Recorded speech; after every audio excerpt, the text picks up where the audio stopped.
there on you, Midiman45. I hope that y'all didn't have to wait too long. Those of you that probably came early thinking that I would already be here, I apologize, but believe it or not, I had to update. I had to I had to update the software, and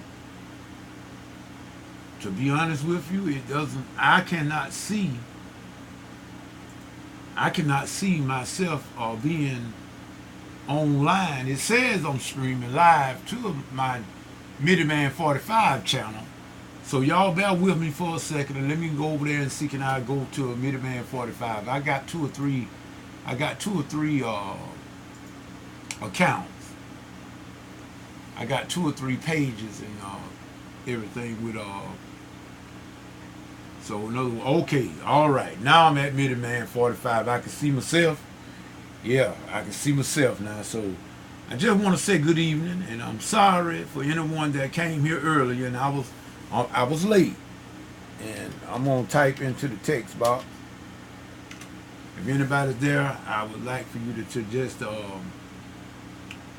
I just give it. I apologize, and I really and truly I meant to be here at 9, but as soon as I got ready to come in, I I had some trouble. In other words, with the software with XSplit, my encoder software that I use, and I had some problem with it. I had to update it, so that threw me off by 2 minutes. I'm gonna cut on some extra light here, so maybe y'all can see me a little better as well. But at any rate, I don't see anyone in the lobby, so I'm just gonna go right ahead on and do this here.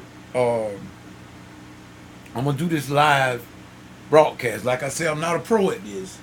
I'm not a pro at it. I've only done this here, I think, about once or twice, trying to check it out and trying to understand how it should go. And so, therefore, I have not. I'm not really a pro at it. But now, first thing first, I wanna say that I'm gonna try. I'm gonna try to do a screen capture also during this broadcast.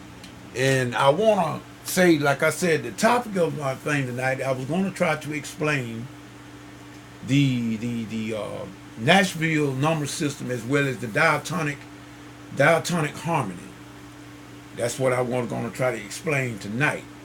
So we are not. I don't know how long this is going to go, but we're going to try to do the best we can to try to give the beginning musician, keyboard player, but it's not only relegated to the keyboard player, to any musician. This here could help any musician regardless of what instrument you might play.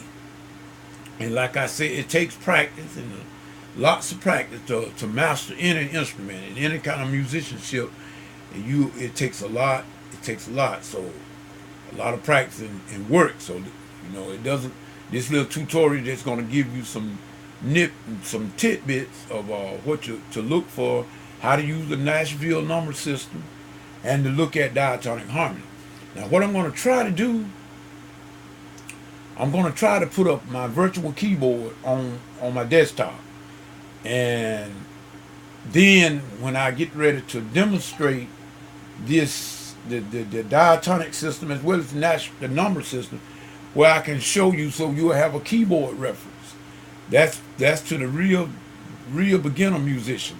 And it's my prayer and hope that is those of you that what I'm saying that this here tutorial automatically it assumes that you will at least know your scales and you at least know some basic chords, your primary chords and whatnot. We're not going to worry about all the fancy stuff on this tutorial, but we're going to deal with the basics and let you know at least you will have an idea or running knowledge of the Nashville number system, and as well as you will know the diatonic harmony, and it works the same in all keys. This is why I'm going to try to bring up my virtual keyboard in order to show you the whole setup and the way the things is set up. So I want y'all to bear with me here. I'm gonna minimize this here right quick. I'm going to my desktop. I got a lot of stuff on my desktop there. I should have just let me do something right quick. I'm gonna see can I bring up my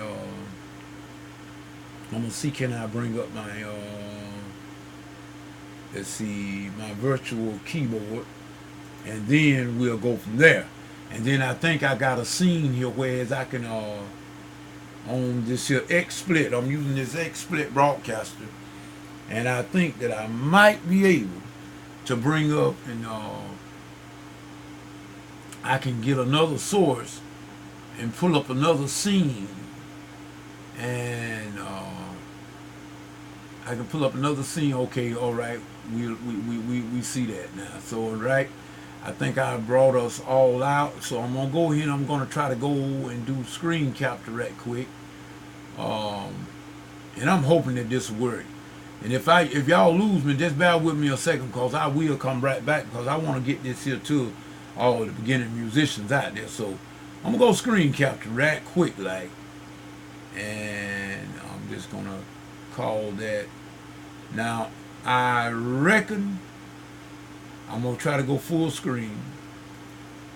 Okay, that is all right. That's nice, and I'm hoping that everybody can see that. I'm hoping that everybody can see that. All right. So in other words, let me see, scene 2 now. So that's scene 2.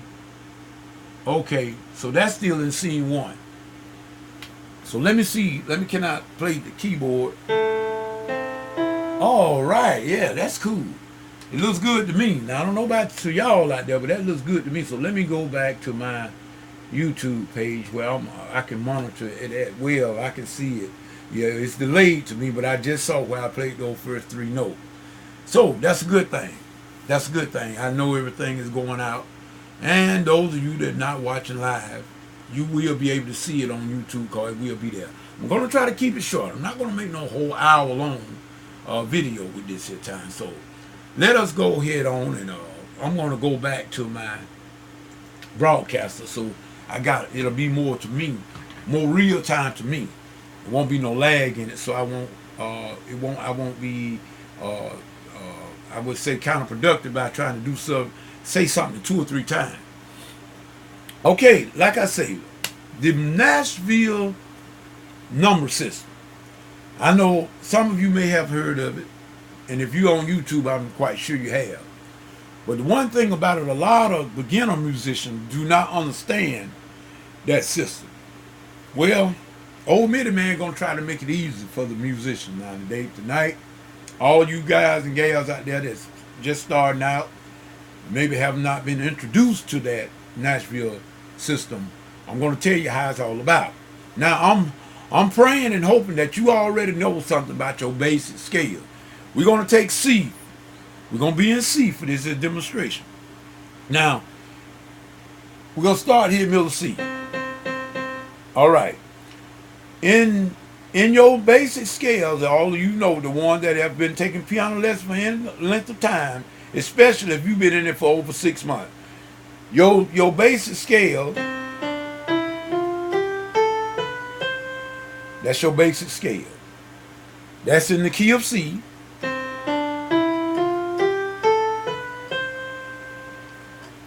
Now let's count the number. C 1, D is 2, E is 3, F is 4, G is 5, A is 6, B is 7, and back to the C, which is 1. Some will say 8, but that's just the octave above. It's just a repeat of the C you just played at the beginning. Now each one of those scale degrees, that's what we call them. Each one of those scale degrees got a name. Now, mind y'all, it's been a while now. It's been about 30-some years since I started out. When I first started playing, and I took my first piano lesson was on October the 31st, Halloween, in 1981. But I started later. I didn't start early like most of guys and gals. They started practicing. They started playing piano when they was 3 and 4 years old. Well, I didn't start that. I was already out of high school before I started. Matter of fact, it was in 1981. I had been out of high school about a year or 2, before I even started trying to took my first lesson. So this goes a long way back for me, but I can still remember. And plus, being a music major, I had to really study, and I got the theory and everything on pack. So I'm pretty much, you can assure whatever I tell you on this here video and on this here broadcast, you can just about be for certain. Old Midiman knows what he's talking about. So let's go back now to that scale. The C, that's got a name. It's the first degree of the scale, and it's in C. It's in the key of C. So this first degree is called the tonic. Write that down. It's called the tonic. Second degree, that's called the supertonic. That's the D. It's called the supertonic. The E is the third degree. It's called the median. The F, the fourth degree, is called the subdominant. The G is the fifth degree, is called the dominant. So now you already know what the F, why they call the F the subdominant, because it's what? Below the dominant. It's below the 5. 6, the A, it is called the submedium. Now I know you were saying, well, Midiman, is A is the submedium, how come it's not below the median? Like it is, the subdominant is below the dominant. Well, I'm going to show you that. I'm glad you asked that question. It is the submedian because if it's the 6th degree of the scale, and then you will learn as you take on your music experience, you're going to learn that the 6th degree is the relative minor of the major key. The 6th degree is the relative minor of the major scale. So in other words, C is your major, is the major key, C. So the A is the relative minor. So we call it the submedian, which is the median is the E. But if you look at the keyboard, that is the major key. The A is below that. That's the relative minor. The A key, which is the 6th degree of the scale. But if you look at E, that's the median. That's the median. If you look at that E there, it is below the 5th, below that E. That's how come it's called the submedian. It is below the E, but going up the keyboard is 6 degrees away from C, but it's 5 degrees below the E, calling it the submedian. And then the 7th tone of the scale is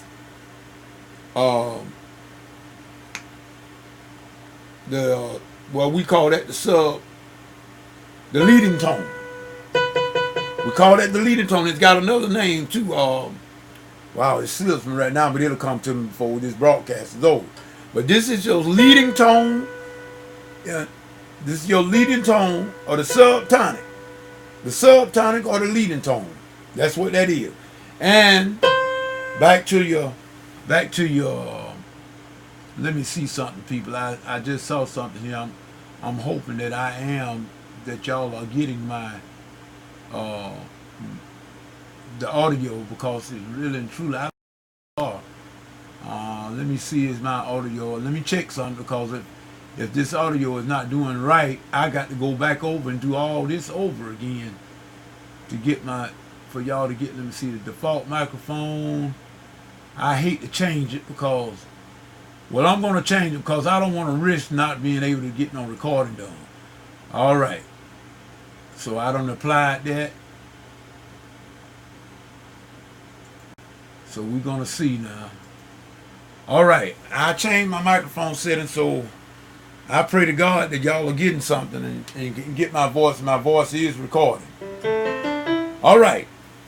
Now, what I just showed you was the scale degrees. 1, 2, 3, 4, 5, 6, 7, 1. That's the Nashville number system. The Nashville number system. This system was derived. It was derived in Nashville because of studio musicians. And y'all know, if you don't, Nashville got some of the best musicians in the world. I mean, the best. They are the best in the world. Those studio and session musicians, they call them. They know their instrument. They know their craft. They do not. They are not. They are not whistling Dixie up there. I'm telling you, those cats and gals are bad to the bone. They know their instrument. They know their music, and they know they playing. And that number system they use religiously. Now, let me explain what I mean by that. Now, I just showed you that's the 1, that's the 2, that's the 3, that's the 4, that's the 5, that's the 6, that's the 7, and back to the 1. That's could be 8, but it's the 1. Just take my word for it, it's the 1 again. It just repeats over and over. Now, also, this number system, each one of these notes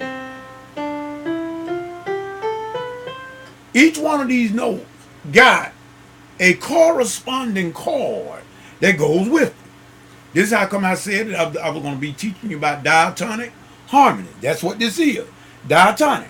Now, don't worry about chromatic. I'll deal with that another night. But this is diatonic harmony.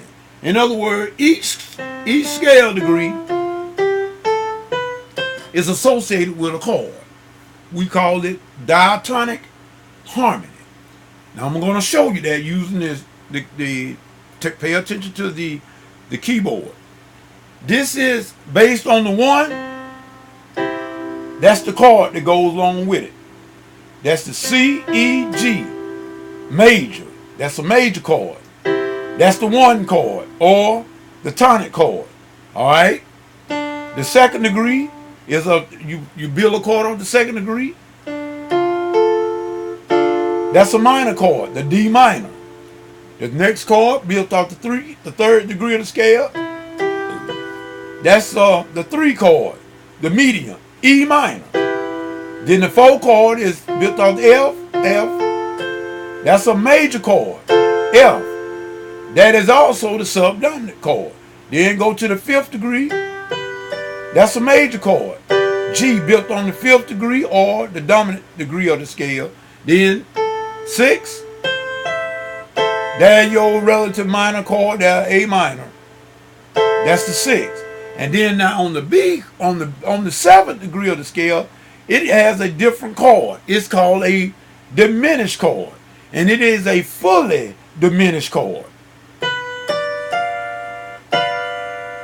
It got a funny sound to it. Remember that sound. It's got a tendency to pull to the what? See that? It want to pull to the 1. Now, those are your diatonic harmony for any scale. Like I said tonight, we using the scale of C for simplicity, where you can see it better. But it works in all 12 keys. Each scale degree works the same in all 12 keys. They just different in pitch. That's all it is. Now, in Nashville, that's how come they call it Nashville number system. It was a way for the musicians, all of them, to communicate real good. I mean, flawlessly. You got your guitar players, your keys, and your horns and whatever instrumentation the band, whatever the band consisted of. The only thing they had to do was talk to each other in the music term using the number system. Okay, if they told the keyboard player, okay, I need a 7-3-6 in the key of A flat. No problem. Look at here. 7-3-6 is the number. So what did I just tell you? That is 7. That is 3. That's the 6. So now, if they said, give me a 7-3-6 in the key of C, we would play the B diminished, the E minor, then and the A minor. So that's 7-3-6. See that? Y'all done heard that. You hear that everywhere you go. On every song, you just about gonna hear that. 7-3-6. 7-3-6. Then most of the time, whenever they would say 7-3-6, it just about gonna go to a 2-5-1. 1 meaning home base. That's the tonic. That's the key. So when they go 7-3-6-2-5, 5, 1. See that? You don't went around the whole circle. And you get a sense of finality on what? C, E, G. Why? That is the home key of the song. Now it will work the same way if you played in C sharp, F, G, A, which you got all 12 keys, whichever key you played it in, but that 7, 3, 6 will be based on the scale degrees of that key. Now if you are quite naturally, you just use common sense. If in the key of C is B, E, and A is your 7, 3, 6 in the key of C. Well, common sense would tell you if you was in the key of G, that's got to change. But the scale degrees don't change. You just go to the key of G. Let's look at the key of G. 1, 2, 3, 4, 5, 6. F sharp, 7, 8. F sharp is your 7th degree in the key of G. So that will be your 7. What will be your 3? B. That will be your 3. What will be your 6? E. So the 7, 3, 6 in the key of G will be then 2, 5, 1. That's why they call it the Nashville number system. It was invented. It was put together so that the musicians could communicate very well between each other quickly. And those that know it you can automatically play with anybody. It didn't make no difference whether you even spoke the language of another musician. If they know that Nashville number system, you hold up 1, they know where to go. Go to the root, go to the key. If they hold up, if you're in the key of A flat, if I hold up 4, you know to go to D flat. If I hold up 5, go to E flat. That's the 5th degree. If I hold up 6, go to F. That's the 6th degree in the key of A flat. If I said a 7, go to G. G is the 7th degree in the key of A flat. That is the Nashville number system, guys and gals. And it's also teaching you the diatonic harmony. All in one suite. See how easy that is? I just taught you the number system and the diatonic harmony all at the same time. That's just how easy it is. But now it takes practice for you to be able to, to put all them under your. See, you got a movement with it. See, I just went in the whole circle. 7, 3, 6, 2, 5, 1. Home base. And you can do the very same thing. And once you get proficient in doing that in all 12 keys, now you got to get proficient in this here. You got to get it under your fingers if you're a keyboard player. If you are, you know what I mean, when you like a keyboard, you can play harmony and melody at the same time. Now you can't do that with a saxophone, people. Saxophone is a melody instrument. Flute is a melody instrument. Trumpet is a melody instrument. Trombone is a melody instrument. You can't play on those melody instruments. You cannot play harmony with them. So you would not worry about trying to play chords like I just did here on my keyboard. The keyboard is by far, in my opinion, the keyboard, the piano, well, they call it the conductor of the whole orchestra. That the piano here, because the piano covers the whole spectrum. Every voice and every instrument in the orchestra is located on the keyboard or the piano. Every range of every instrument, whether it be the viola or the violin, all of it is still on the piano. The piano is the conductor of all the instruments in the orchestra. So this is how come I said I wanted to just get the beginning musician to understand. If you can get this concept I'm giving y'all tonight, if you can grab this concept, you can play any song. And I do mean any. I don't care what it is, blues, pop, rock, boogie woogie. Because the boogie woogie really and truly only use, most of the time, just 3 chords. It use the tonic chord, the subdominant, and the dominant, and back to the tonic. Now I want to give y'all just another little nugget here, because this here video going fast. It's almost 30 minutes. I don't want to make it no more than 30. You got something called the Roman numeral. Now you can number these here same chords I just showed you in this diatonic harmony with the Roman numerals. And I hope y'all understand what I mean by Roman numerals, and I hope that you have learned, and I know we all took up Roman numerals in school. The Roman numerals for the scales the 1, 2, 3, 4, 5, 6, 7, just like I got the number system. But when you see music that's written with the Roman numerals instead of the number 1, number 2, number 3, it may look something like this. And I didn't realize I wanted to do this tonight, but I'm gonna go and just give you my verbal account of it. I'm gonna just pray that y'all already know the Roman numeral system pretty good. But the Roman numerals, you got a capital, you got a large case I. Large case I. That's for the 1 chord. Large case because what? It's always major. That will be the large case I. It's always major. All right, then you have the two I's. Small case. That's for the number 2 chord. That's for that chord. Then you have 3 I's. Small case. That's for the E minor. Then you have a large case I and large case V for the 4th chord. That's the subdominant, and also the 4th. So you have the large case I with the large case V behind that. That's the 4th. Then you have a large case V for the 5. Cause you know your Roman numeral, you know that the large case V is equal to a 5. And then the 6, you'll have a small case V and a small I. That's for the 6. And then for the 7, you have a small case 5 and 2 small I. That's the 7th degree. Now let us give you the technical names for each one of those steps. Tonic. That's the supertonic. Medium, subdominant, dominant. That's the submedium. That's the leading tone or the subtonic. Back to the tonic. Learn those, all of you beginning musicians. If you only just started playing for about maybe 6 months to a year, I'm finna help you, scoot you way on up there about 2 years or more. Learn that system. Learn those numbers. Play it until you can just do it automatically.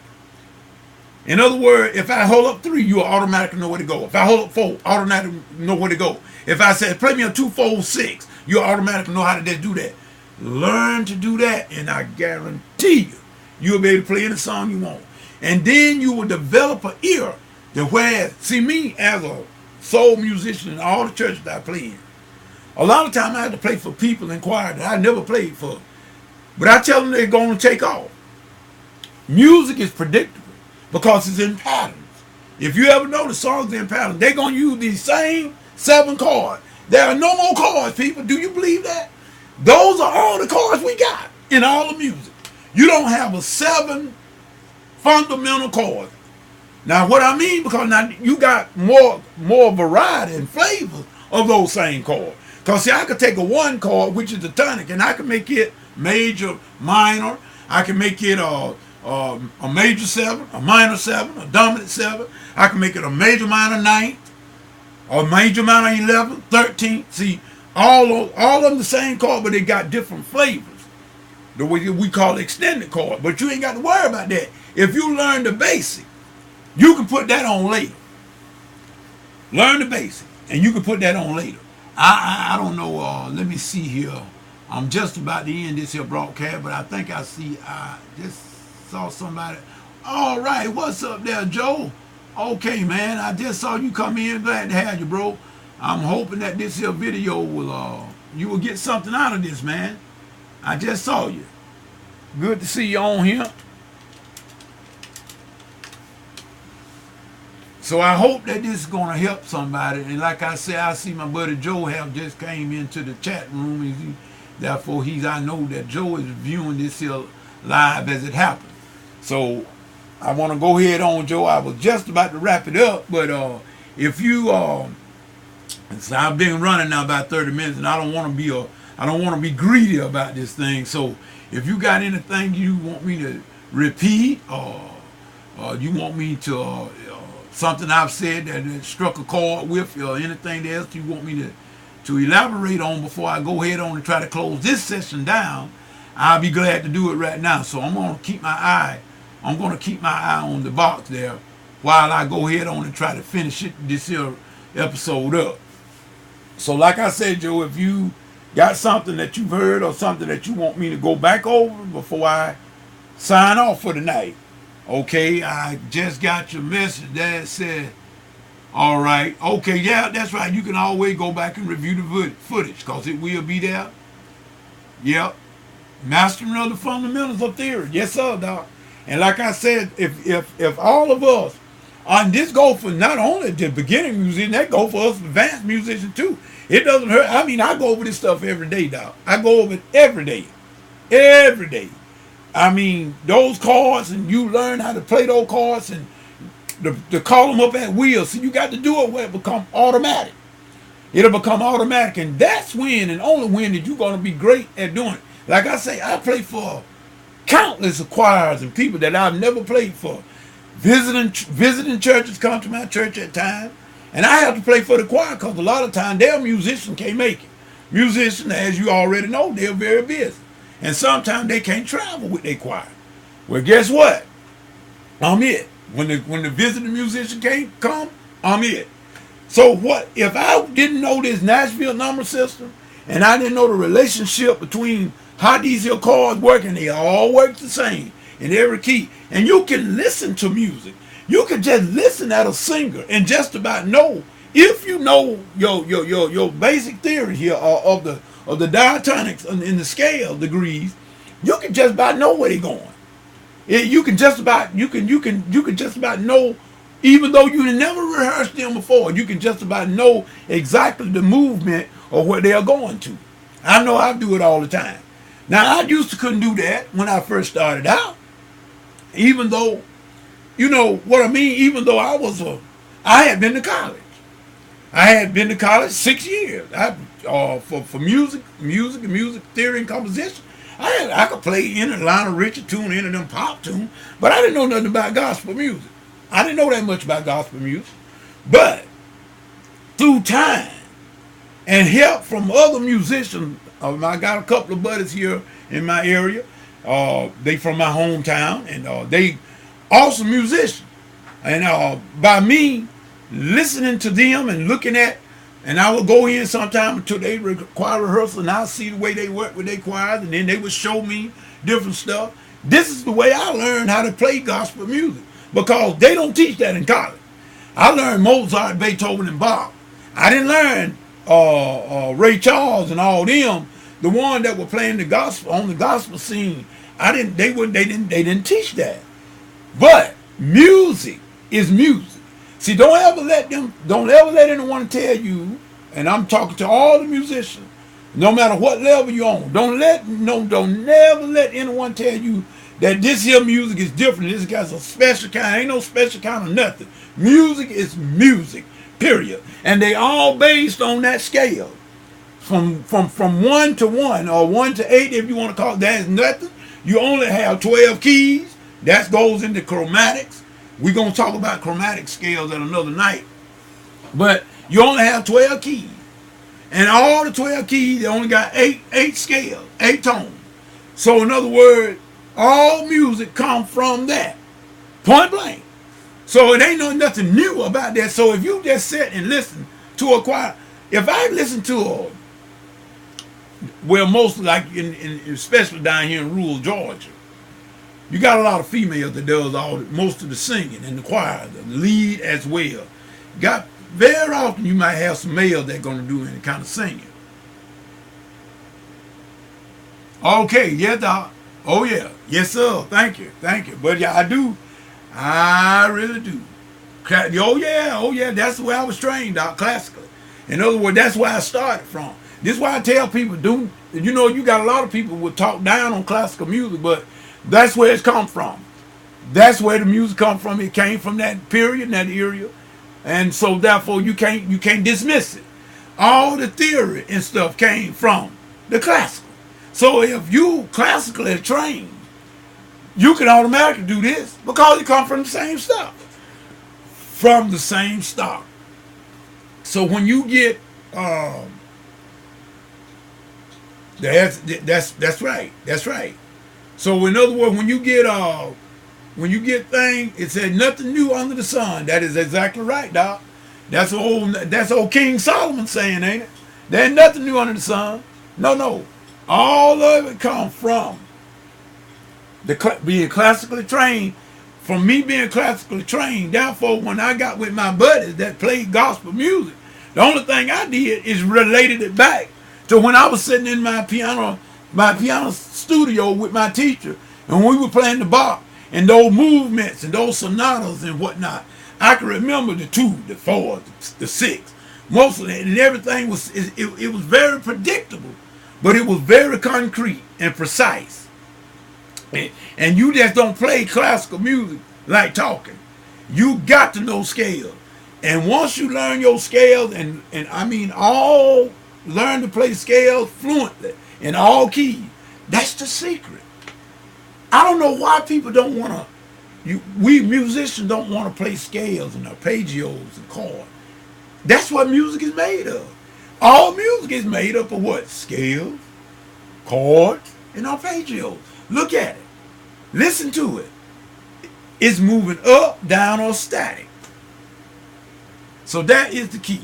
That is the key. So tonight we dealt with the number system, Nashville number system, as well as the diatonic harmony, which I said, and I think you see it on my keyboard. That's the diatonic harmony. Nothing else. That's all it is. That's all it is. And once you understand and get that in your ear, you know that's a diminished. A minor, 2 minor, 3 minor, 4 major, 5 major, 6 minor. You get all that and you're going to learn, you're going to begin to hear that in music. That's what you should be listening for. If you're trying to play for a choir, or you get a gig or whatnot, you can hear those chords in music. You can hear it. Now, immediately right away, you may not, you're going to have difficulty because you got to train your ear to be able to hear it. But once that happens, you'll be able to play anything you want. You can listen to a song maybe once or twice and be automatically be able to play it. And once you get that Nashville system playing by the number, and you got that ear to go along with it, you can play for anybody you want to. I don't care where, when or where, no matter if it's midnight or morning, you will be able to play for anybody at any time. I know what I'm talking about because I am a witness. I'm one of them. When I first started out, I couldn't do that. Like I told you, even though I was classically trained and know all the theory and whatnot that was taught, but yet and still, I didn't play gospel. I didn't have the ear. If you didn't have it on, and I'm not that great of a sight reader even to this very day. That's not one of my gifts, sight reading. But now I had a friend, this girl, her name was Cynthia Lindsay. That girl could sight read, and I think her name was, or one of them, her name was Renee Harbor, I think. Those two white girls were bad. I'm telling you, this was when I went to in my senior college. They could read. You could put a piece of sheet music on their piano, and they could just go in and start reading it, playing it, flawlessly. But that's another gift. See, me, when I started, I did a little cheating, looking at my hand a lot, so it hurt my sight reading ability. Oh yeah, man, of course, I could read some basic things. I mean, I could even a few complex things, but sight reading is just not one of them. But now I'm not afraid. If you got something that you want me to play, if you give me a couple of hours with it before I have to play it, I guarantee I can play it because I can read the music. But I'm just not fluent at sight reading. But I got that ear because of the fact of my buddies that played gospel music. And this is what I'm telling all of you. If you just learn, if you get with somebody, get with another musician that got a little bit more experience than you, listen and learn from them, learn all you can. And make certain you listen, because that is the key. Learn to play by ear. And I just don't say play by ear alone. Learn to read some music. Learn some theory, because the more you know, the better off you are in the long run.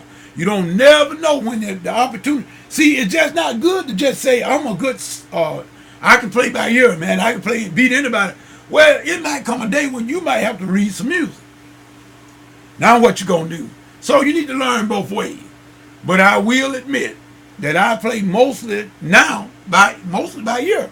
Because the choirs, these songs the choirs singing now, they mostly, pop, top 10, top 20.